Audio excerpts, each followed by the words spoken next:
Bonjour à tous, aujourd'hui petite question sur les congruences avec le reste de la division de 12 puissance 1527 par 5.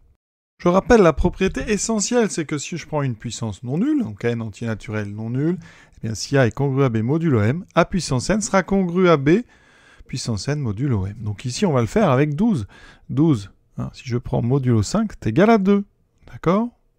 Donc ça veut dire qu'à la puissance 1527, eh bien j'ai 12 donc puissance 1527, qui est congru à 2 puissance 1527, tout ça modulo 5. Alors pourquoi c'est plus simple? Alors maintenant l'idée, c'est assez classique, mais c'est de regarder les puissances de 2.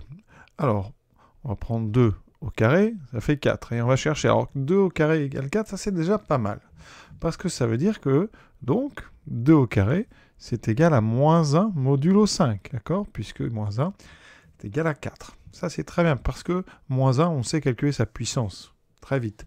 Ça veut dire aussi que si vous prenez 2 puissance 4, c'est-à-dire 16, c'est le carré de 2 au carré, ça fera 1. Donc ça, c'est très très bien. Ça veut dire qu'ici, notre 2 puissance 1521, on va essayer de faire plein de paquets de 4. D'accord? Autrement dit, on va faire une division de 1527 par 4. Alors, on peut la poser, d'accord? 15 divisé par 4, 3. 3 fois 4, 12, il reste 3. On baisse, 32 divisé par 4, ça fait 8. 8 fois 4, 32, donc il ne reste rien, j'abaisse 7. 7 divisé par 4, ça fait 1, et il me reste un reste égal à 3. Ça veut dire quoi? Ce que je viens de faire, que 1527, c'est égal à 4 fois 381 plus 3.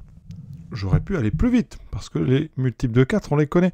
1527, quel est le multiple de 4 qui est le plus près? Il faut que le nombre finisse par un multiple de 4, c'est 24. 1524 plus 3. Effectivement, ça finit par 24, c'est un multiple de 3. Donc si je prends ça modulo 4, c'est égal à 3. Donc la difficulté dans cet exercice, pour les élèves en général, c'est qu'on est sur une étude qui est un modulo 5, alors que là, on fait une division par 4. C'est toute l'astuce de ces exercices-là. Donc regardez, ça veut dire que 2 puissance 1527, c'est 2 à la puissance 4 fois 380 plus 3. Là, je vais jouer avec les puissances.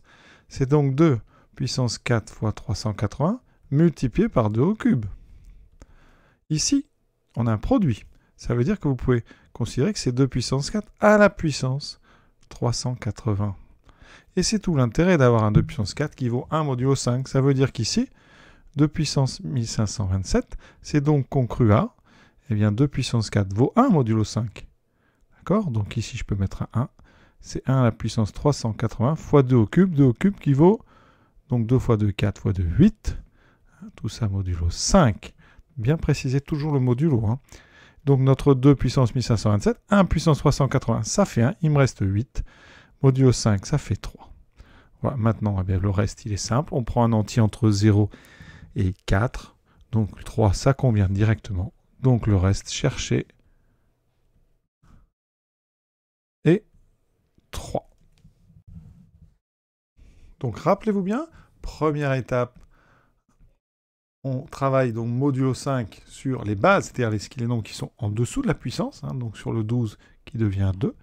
Ensuite, la puissance, eh bien là tout va dépendre, c'était les puissances de 2, donc on regarde les puissances de 2, on cherche une puissance de 2 pratique, ici c'est 2 puissance 4, donc on va diviser 1527 en paquet de 4, et on regarde ce qui va nous rester. Il nous reste un 3, et donc par les jeux des puissances que je vous ai montré ici, il nous reste 8, donc un reste égal à 3. À très bientôt.